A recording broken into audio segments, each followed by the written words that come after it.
इस प्रोग्राम के प्रायोजक है double engine detergent powder and cake, रिश्तों में लाए डबल चमक।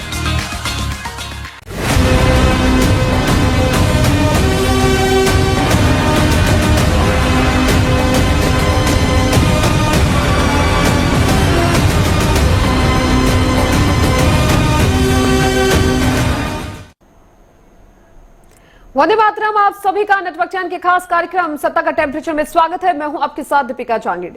राष्ट्रीय शिक्षा नीति और त्रिभाषा नीति को लेकर विवाद अब गहराता जा रहा है। देखिए, तमिलनाडु के मुख्यमंत्री एम.के. स्टालिन इसे तूल देते हुए नजर आ रहे हैं, तो वहीं त्रिभाषा नीति का फॉर्मूला ये है कि छात्रों को 3 भाषा सीखनी चाहिए। आपको समझाते हैं, यानी शिक्षा का आधार अपनी क्षेत्रीय भाषा और अंग्रेजी के साथ साथ हिंदी होनी चाहिए। लेकिन डीएमके इसे दक्षिण में हिंदी को थोपने की एक कवायद मान रही है। केंद्रीय वित्त मंत्री सीतारमण ने डीएमके के इस विरोध को पाखंड बता दिया है। वही स्टालिन की कोशिश इस विरोध में दक्षिण के राज्यों को भी साथ लेने की है, लेकिन संसद और संसद के बाहर हंगामा कर रही है। डीएमके को केरल की वामपंथ सरकार से भी हरी झंडी नहीं मिली है। तेलंगाना, आंध्र, कर्नाटक ने भी अपनी चुप्पी साधी है। और आज की चर्चा इसी पर है कि आखिर हिंदी को अनिवार्य करने को लेकर क्या त्रिभाषा नीति जो है वो थोपी जा रही है, या फिर हिंदी अनिवार्य होना बेहद जरूरी है। कई तरह के सवाल है जो इस दौरान खड़े होते हैं। त्रिभाषा नीति सफल है, पलानीवेल थियागा का ये बयान सामने आया है, लेकिन तमिलनाडु के मुख्यमंत्री कुछ और ही कहते हुए नजर आ रहे हैं। केरल सरकार नीति के समर्थन में, लेकिन मुख्यमंत्री का कहना है कि दक्षिण हिंदी अनिवार्य नहीं होगा दक्षिण में। सदन में भी इसको लेकर घमासान हुआ है। और देखिए, लगातार शिक्षा नीति में ये जो त्रिभाषा पॉलिसी सामने आई है, उसको लेकर अब कई सवाल हैं। कहा जा रहा है, निर्मला सीतारमण ने कहा कि स्टालिन इसे राजनीतिक रंग देने की कोशिश कर रहे हैं। क्या सच में मुख्यमंत्री इसे राजनीतिक रंग देने की कोशिश कर रहे हैं, या फिर वो सच में चाहते हैं कि त्रिभाषा नीति जो है वो लागू ना हो, दक्षिण में जो भाषा है हिंदी वो अनिवार्य ना की जाए। अब देखिए, बिना नोटिस के हो सकता है 16 भाषाओं का इस्तेमाल, लेकिन त्रिभाषा नीति को लेकर ये जो पॉलिसी कहीं ना कहीं सामने आ रही है, उसको लेकर लगातार जो मामला है वो गहराता हुआ नजर आ रहा है। हिंदी थोपने की कवायद त्रिभाषा नीति का उद्देश्य नहीं है।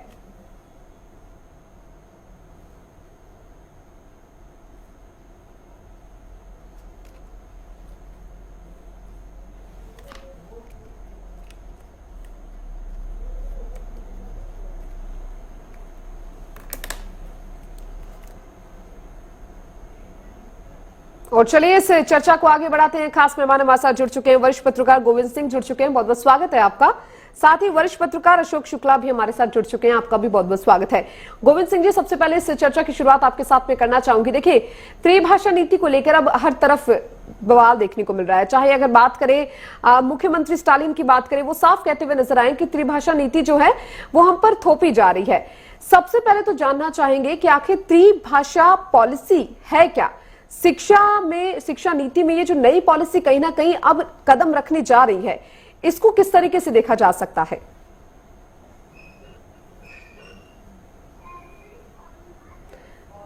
गोविंद सिंह जी, आपकी आवाज नहीं मिल पा रही है, अनम्यूट कर दीजिए।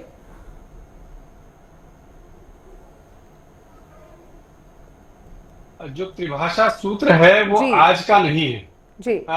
जो आपने कहा कि पॉलिसी अब बनी है और इसको लागू करने की बात हो रही, जिसका विरोध हो रहा है, तो ये सूत्र जो है आज का नहीं है। और आजादी के तत्काल बाद, इवन आजादी से पहले ये लगातार मांग होती रही है कि अंग्रेजी का जो प्रभुत्व है वो खत्म होना चाहिए।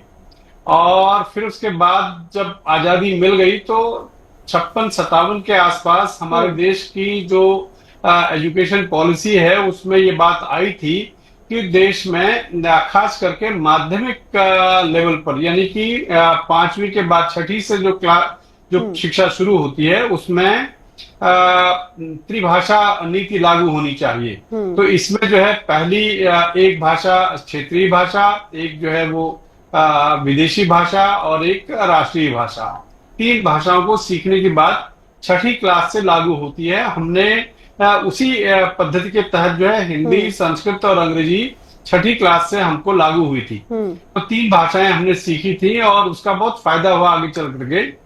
तो ये तो पहली बात है 56-57 की। फिर उसके बाद 1967 में कोठारी कमीशन आया, जिसने शिक्षा, जो पहली शिक्षा नीति असल में भारत को दी, ये दौलत सिंह कोठारी नाम के बड़े शिक्षा शास्त्री, उनकी अध्यक्षता में एक कमेटी बैठी थी और उसने ये सुझाव दिया कि जो है हिंदी को राष्ट्रीय स्तर पर एक क्षेत्रीय भाषा और एक देश के अन्य भाषा, एक अंतर्राष्ट्रीय भाषा, 3 भाषाएं लागू करने की बात कही।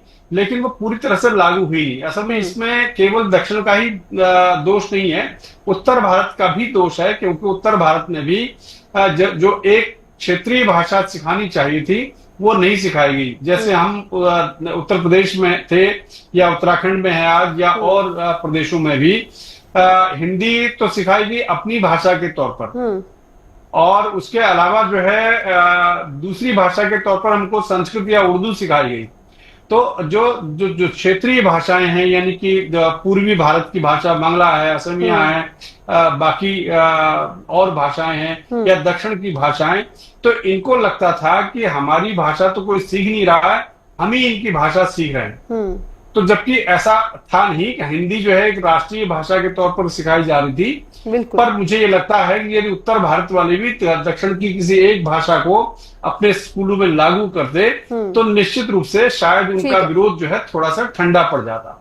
तो ये कोठारी कमीशन की बात है। और कोठारी कमीशन के बाद नई शिक्षा नीति अब आई है, राष्ट्रीय शिक्षा नीति 1920, तो उसमें जो है बहुत ही स्पष्टता के साथ ये बातें कही गई हैं। एक बार फिर से त्रिभाषा सूत्र को लागू करने की बात है, और बहुत बढ़िया तरीके से हर मतलब उसमें यह है कि जो देश की अपनी भाषाएं हैं वो भी बची रहें, और राष्ट्रभाषा जिसको हम एक तरह से राजभाषा हिंदी कहते हैं, वो भी, उसका भी महत्व बना रहे, ताकि देश जो है एक सूत्र में बंधा रहे, और एक अंतर्राष्ट्रीय भाषा, ताकि बच्चे अंतर्राष्ट्रीय स्तर पर पिछड़ न जाएं, अंतर्राष्ट्रीय ज्ञान से वंचित न रह जाएं, इसलिए अंतर्राष्ट्रीय भाषा भी सीखनी चाहिए। तो ये बहुत बढ़िया तरीके से नई शिक्षा नीति जब हमारे देश में शुरू हुई, तो इसमें ये बात कही गई। हालांकि उसी दिन इन्होंने दक्षिण भारत, तमिलनाडु वालों स्टालिन साहब ने उसी दिन अपना विरोध दर्ज कर दिया गया था, और उसको जो है ठंडा करने के लिए केंद्र सरकार ने आदरणीय सीतारामन जी और विदेश मंत्री एस जयशंकर और जो शिक्षा नीति के जो ड्राफ्ट में थे, जिन्होंने ड्राफ्ट किया था, एस के सुब्रमण्यम जो आईएएस अफसर थे, बहुत सीनियर आदमी, उन तीनों को बैठाया, प्रेस कॉन्फ्रेंस करवाई और ये बताया कि भाई इसका ये मतलब नहीं है कि हिंदी थोपी जा रही है, इसका सीधा सा मतलब है कि 3 भाषाएं बच्चा सीखता है तो वो राष्ट्रीय और अंतर्राष्ट्रीय स्तर पर कहीं पीछे नहीं हटेगा। बिल्कुल गोविंद सिंह जी, लेकिन देखिए जो तस्वीरें वो अलग ही तरह के सामने आ रही है। आपने कहा कि ये काफी समय से चले आ रहा है, लेकिन अब इसका जो विरोध है वो और भी ज्यादा तेज होता हुआ दिखाई दे रहा है। अशोक जी, मैं आपके पास आऊंगी। देखिए केरल में, या फिर यूं कहूं कि साउथ की ओर से जो मंत्री है, उनका ये साफ कहना है कि हम त्रिभाषा का समर्थन करते हैं, लेकिन हिंदी थोपने के हम खिलाफ है। इस पर क्या कहेंगे? देखिए, ये जो क्षेत्रीय भाषा विवाद कह लीजिए आप इसको, या भाषा का विवाद आप इसको कह लीजिए, ये मूल में जो है वो चुनाव है। अगले वर्ष जो है वहां पे चुनाव होना है, और तमिल भाषाई जो लोग हैं वहां के, या जो तमिल के लोग हैं या साउथ के लोग जो हैं, वो आज से नहीं, बहुत पहले से, लंबे समय से वो जो है हिंदी में का विरोध करते रहे हैं। उसके अन्य बहुत सारे कारण थे, केवल हिंदी का विरोध नहीं था, ब्राह्मणों का भी वहां पर विरोध था, संस्कृत का भी वहां पर विरोध था। और भाषा प्रेम जो है, भाषा प्रेम में आप देखिए कि एक जो भावनात्मक लगाव होता है भाषा के साथ में, हम लोग उसको मातृभाषा से रिलेट करते हैं, ये स्थिति साउथ में थी। साउथ के लोग जो थे अपनी भाषा को लेकर बहुत ज्यादा संवेदनशील थे, और वहां तो केवल भाषा को लेकर नहीं, बल्कि एक जो वहां पे द्रविड़ नाडु बनाने की एक चर्चा भी चली थी, काफी अर्सा पूर्व चली थी चर्चा। तो उसके मूल में यह था कि ना तो संस्कृत होगी, ना वहां पे ब्राह्मणवाद होगा।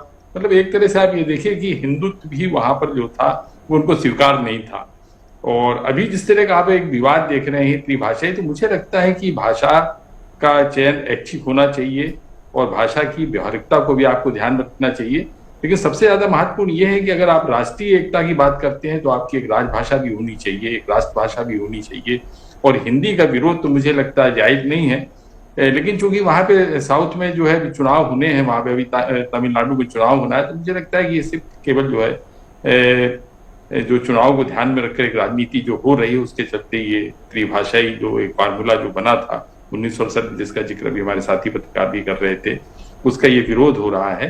इसका विरोध जो है व्यवहारिक नहीं है, इसका जो विरोध है वो केवल वहां पर एक राजनीतिक लाभ लेने की कोशिश है, वहां पे तमिलों को जो है एकजुट करने की कोशिश है अपने पक्ष में। जिस तरह से भारतीय जनता पार्टी भी ये करती है, वो हिंदी का दामन क्यों पकड़े रहती है या हिंदुत्व विचारधारा का दामन क्यों पकड़े रहती, इनके अपने राजनीतिक मकसद है, उनके अपने राजनीतिक मकसद है और इसके चलते ये विवाद।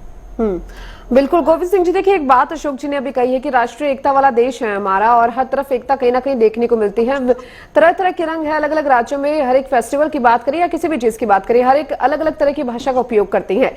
लेकिन अगर हम यहाँ पर दक्षिण की बात करें तो क्या लगता है, आप मुख्य कारण क्या मानते हैं? क्योंकि वो बार बार कह रहे हैं कि हिंदी हम पे ना थोपी जाए, आप इसका मुख्य कारण क्या मानते हैं? क्या मुख्य कारण ये हो सकता है कि अपनी भाषा के प्रति वो काफी संवेदनशीलता रखते हैं या फिर कोई और कारण हो सकता है? कारण जो शुक्ला जी ने भी कहा वो राजनीतिक ही कारण है, क्योंकि 1948 में 49 में जब हमारा संविधान बन रहा था तो जो राजभाषा नीति बनी और हिंदी को राजभाषा के तौर पर स्वीकार किया गया, उसमें दक्षिण के लोग भी थे सेकंड करने में, अनुमोदन करने में। जैसे के.एम. मुंशी ने जो गुजराती भाषी थे उन्होंने हिंदी को आगे रखा, प्रस्ताव रखा, उसको सेकंड करने वालों में से वो लोग भी थे। उसमें सुनील कुमार चटर्जी जो बांग्ला भाषी विद्वान थे वो थे, और राजा जी थे, राजगोपालाचारी, और ऐसे लोग बहुत सारे थे जो दक्षिण भारत के लोग भी थे जिन्होंने हिंदी का समर्थन किया था। लेकिन वो 1960 तक आते आते दक्षिण भारत में हिंदी विरोधी दंगे शुरू हो गए थे, और सिर्फ इसलिए कि दक्षिण भारत में एक द्रविड़ आंदोलन जो है बहुत शुरू हुआ, जिसकी तरफ शुक्ला जी ने उल्लेख किया कि उन्होंने एंटी ब्राह्मण जो है मूवमेंट चलाया, एंटी सनातन मूवमेंट चलाया। इस बार भी लगभग उसी तरह के लक्षण नजर आ रहे हैं। आपको याद होगा कि पिछले दिनों जो है लगातार दक्षिण ये द्रविड़ मुनेत्र कड़गम के जो नेता हैं, मंत्री हैं, वो सनातन का विरोध कर रहे हैं। उन्होंने बहुत बुरी तरह से सनातन धर्म को, हिंदू धर्म को गालियां दी है एक तरह से, और उसी संदर्भ में, उसी कड़ी में हिंदी का विरोध भी है। निश्चित रूप से जो इन्होंने कहा है शुक्ला जी ने कि चूंकि वहां चुनाव है और इस चुनाव में जो है वो हिंदी एक बड़ा मुद्दा बन सकता है, इसलिए जो है इसको उठाया जा रहा है, जबकि हकीकत जो है ग्राउंड लेवल पर जो है एकदम अलग है। आज की तारीख में जो 1960 में जिस तरह के आंदोलन हुए थे उस तरह के आंदोलनों का समर्थन करने वाले लोग नहीं है। तब तो बड़े भारी पैमाने पर हिंदी विरोधी दंगे हुए थे दक्षिण भारत में, आज वैसा नहीं है। आज जो है, आज बड़ी संख्या में दक्षिण के लोग जो है वो हिंदी सीख रहे हैं। दक्षिण भारत हिंदी प्रचार सभा की जो कक्षाओं में लगातार संख्या बढ़ रही है। जो दक्षिण भारत के अंग्रेजी माध्यम के स्कूल हैं वहाँ हिंदी के अध्यापकों की बड़े पैमाने पर भर्ती होती है। लगभग हर बच्चा जो है जो अंग्रेजी माध्यम के स्कूल हैं वहां से पढ़ के निकलता है तो वो हिंदी सीख करके निकलता है। तो इसलिए जो है ग्राउंड लेवल पर हिंदी का विरोध नहीं है, लेकिन चूंकि राजनीति के जरिए अपनी रोटी सेकनी है स्टालिन जी को, इसलिए वो ऐसा कर रहे हैं। बिल्कुल अशोक जी, क्योंकि देखिए डीएमके का त्रिभाषा नीति का ये विरोध करना कहीं ना कहीं, क्या आपको नहीं लगता जनता को भ्रम में रखने की कोशिश की जा रही है? क्योंकि देखिए निर्मला सीतारमण ने भी साफ कह दिया कि राजनीतिक रंग देने की कोशिश वो करते हुए नजर आ रहे मुख्यमंत्री स्टालिन, और आपने भी अभी कहा कि राजनीतिक रंग इस पूरे मामले को दिया जा रहा है। लेकिन वो ऐसा क्यों कर रहे हैं? ठीक है, आपने कहा कि चुनाव वहां पर होने हैं, लेकिन जनता को आखिर भ्रम में क्यों डाला जा रहा है फिर?